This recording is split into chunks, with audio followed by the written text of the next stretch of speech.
Guys, what's up? We're here for another episode of the weekly build series that I'm doing, and we're here with Abe, and we're checking out his RB26 powered 240SX. And this car's pretty cool because I don't think that I don't know. Either way, the cool thing is Abe's owned this car for a long time. 14 years. 14 years. So tell us a little bit about the car. I bought this car when I was 16 years old. I actually found it parked in my neighborhood up on a curb, and I was looking for a 240 for the longest time, since I was about 11. So ended up getting lucky, found the guy that had it. The second owner had all the documentation, the glove box from the original owner. I still have the window sticker that came off the dealership lot, like all of that with it. Dude was like, oh yeah, it has some kind of hydraulic issue. He offered it to me for 800 bucks. Okay. $800. Nice. So back before 240s were drift taxed? Yes, far before, far before. So far before 240s were drift taxed, Abe bought this car for $800. Nowadays, think about what $800 gets you in a 240. Probably just the S15 turbo with blown ball bearings. Like, you're not gonna get much. So it's pretty cool. I like hearing people that have had their car for a long time. Like, don't get me wrong, I'm not gonna hate on somebody who hasn't had their car for a long time. But I'm just saying, like, when you've had it for a long time and you've had that connection with the car, it makes a lot of difference with certain things. Yeah, it's like a member of the family. Yeah. So tell us a little bit about the progression of the car, like where it started, when you changed things, like kind of like give us a rundown of how the car has gotten to where it is now. It's where it is. Okay. Well, the car started off as it's a 1990 single cam 5-speed SE car. When I got the car, it had clutch fork issues. The pivot bearing that was on it had fallen apart. Sorted that out, obviously. A couple years down the line, you do the standard stuff. Exhaust here and there, small suspension stuff. It was about, I'd probably say 8-9 years ago, did my first SR swap, stock SR, basic bolt-on stuff like that. Like I was saying, before my SR swap was done, I had bought coilovers, kooky tail lights, all that good jazz. Car was still flip up at that point, hadn't had an S15 for it. Well, as I was driving it with my stock SR in it, doing my thing, a friend of mine with a built motor, forged pistons, rods, CP, Eagle, stuff like that, fully counterbalance rotating assembly, VC, cams, titanium valves, retainers, all that good jazz in the head, whatnot. I think it was 264 cams or something like that.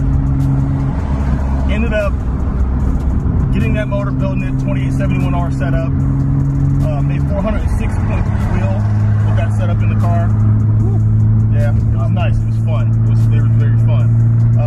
A girl that was friends with us when me and all the people I roll around with car-wise, when we were all together, decided she wanted to hop between me and a car that was stopping, and I went nose under the back of her car.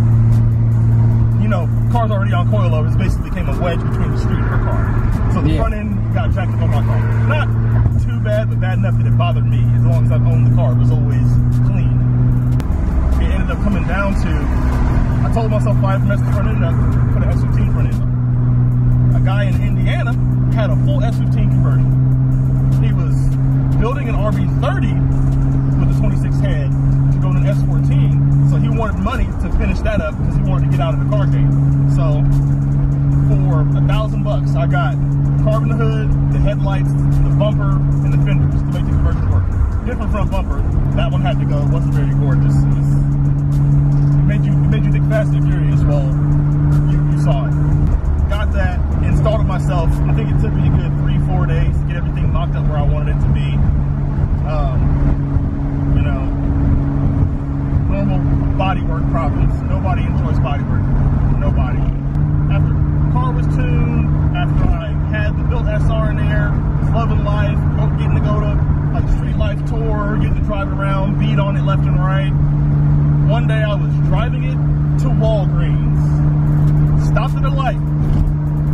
Wasn't driving crazy, no hooning, nothing like that. Wasn't even goosing it.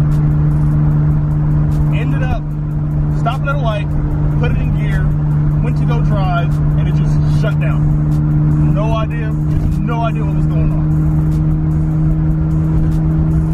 Started it back up, started knocking. Broke my heart. Well, you know, coming from the old Super Street era when everybody, you know, had big dreams about cars and 240s, I always wanted an RB26. Couldn't have Skylines over here, always wanted one. So, figured it'd probably be a good idea to just get out the SR game at that point, go RB. So I parted out the motor, disassembled it, inspected everything, cams were good still, ended up finding out number 3 rod cap wasn't tightened down like it was supposed to be, so it spun the rod bearing. Yeah. And I was like, all right, took the pistons out, had them rehomed, sold everything out of the motor, everything. I think out of that entire build that I had into it, I didn't have a lot in that SR build because I didn't initially do the build on it. Yeah. I think I made $4,700, something like that, out of it. And I ended up finding an RB26 that was supposedly low miles, but you know how they always say, like, it only has X amount of miles on it, but it's never really completely accurate or anything like that. They wanted $3,800 for the dropout. Well, I knew what I wanted. I wanted the motor. It was more than I wanted to spend, but I was just like, gotta do it. You gotta pay to play. You gotta do what you gotta do. I was about to pay for it, and when I started asking them for things like block code, you know, with RB26s, you have to make sure there are certain series or you get the short crank snout issue, which can cause oiling problems. And I did not want a Series 1. As much as possible, I did not want a Series 1. They wouldn't give me any information unless I put a deposit down on the motor. And I'm like, they wouldn't do no compression tests, no information on it. They had no exact mileage, nothing. So I had basically got to the point where I was just like, why would I give these guys almost $4 grand for something and I have no knowledge about it? I don't know what series it is. I don't know what condition the motor's really in. I'm like, no, it's not happening. Looking on eBay, because you know that's where all the car people go. Looking on eBay, I found a R32 V-Spec 2 number 802 with the motor in it. And I'm like, man, it would be wonderful if I could just motor out of the front clip. End up contacting the guys like, hey, do you guys ever consider separating motors or anything like that? And they're like, we will. Like, it's not an issue if you talk to us. What do you need?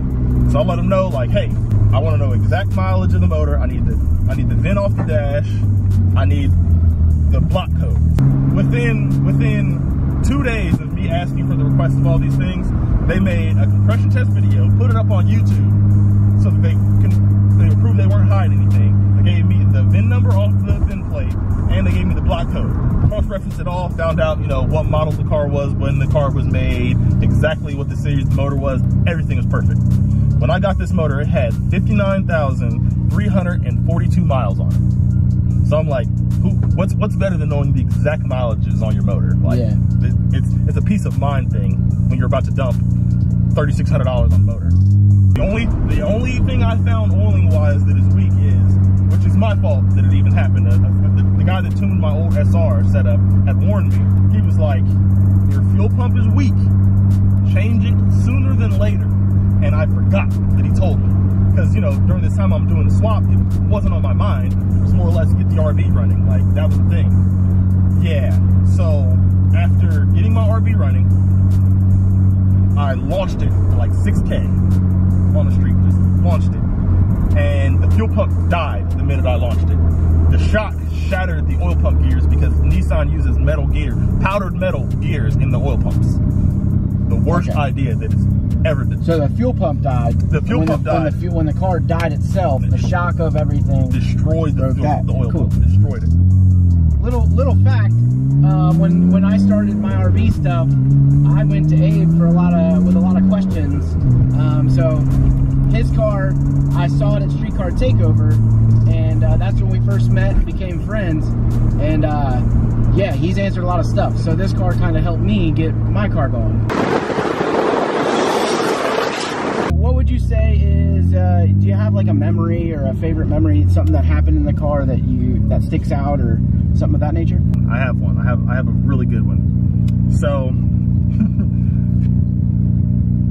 we're all irresponsible kids when young car guys are generally irresponsible.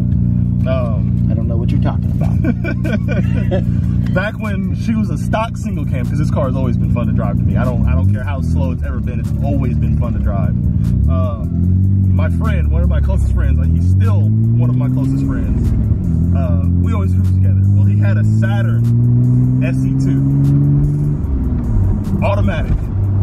But back in the day, we used to call him the front wheel drive drift king. And there was this time, we went to this Wendy's, it was over near my area, and they ended up being closed. Well, we did a lap around the building, and we ended up going back to the drive-thru, and I ended up drifting the corner, and I remember looking in my rearview mirror and seeing him ripping his e-brake completely sideways right behind me. That was one of the funniest moments I have ever seen in my life, because I was like, dear God, he is completely sideways. Like, this could go all kinds of ways that we don't want it to go. We all have that one friend, man, that you're like, that they don't give a shit. They just do stupid shit, and you're like, nope. Ooh, it's gonna be bad. It's entertaining, but it's gonna be bad. Something clicks on and it's on. Any advice you want to give to people if they're looking into something that you've done, whether it be like 240 in general, S15 front end, RB? You can give me a couple little things if you want. A couple little things. Just like a couple things that they could research or something that they could do. You know, my biggest advice you gave me was that oil pump gear. Hey man, it's oil pumps. Good oil saves lives. Saves lives, man. The best advice I can give as far as like anything 240 related, I've already covered the oil pump gear for the RB thing. Suspension is made massive on these cars. Like, a good 240 is properly set up suspension wise. Like, it makes the world of difference between a car that's safe to drive or a heat. Like this has, all the arms are done with the exception of, I have stock style lower rears and lower fronts, but they're remanned, so all the bushings and all that jazz are good, and I love how it drives. It makes a little, you know, it has stance coilover, so it's a little clicky here and there, but the nature of the beast, coilovers, they're not quiet, you know. But I have never driven this car and had it fail me in any way handling it. Not one single time. I absolutely love it. So suspension is major for me as far as these cars go. Power is a byproduct. If you can't handle power, there's no point in throwing it at the chassis. What is your Instagram? So people, if they want to follow your car stuff, your car adventures, because you have other cars as well. Yeah. I got the 73 Datsun 240Z with the SR. I've got a 1992 LE 240SX with a VH45. I have a GS300 with hopefully an Aristo swap soon. I'm trying to finish the other projects because more than 2 projects at a time is just the worst idea ever. I'm more than one project at a time. It's enough. It's definitely enough. Yeah. But I like chaos. That's why I play Battlefield and Fortnite. The Instagram name is Nismo Ninja GTR. NINJAM. I think there's underscores. No. There's. Is there? I think so. Man, I am horrible. Here's the thing. It's Nismo Ninja GTR. I think there's underscores, but if you want to follow it, down below it'll be there, and you can just copy and paste it. I'll double check and make sure it's in the description. So thank you for tuning in. I really appreciate it. Thanks, Abe, for showing us the car and letting us hang out. And you guys have a wonderful day, and tune in next week for next week's build. Bye.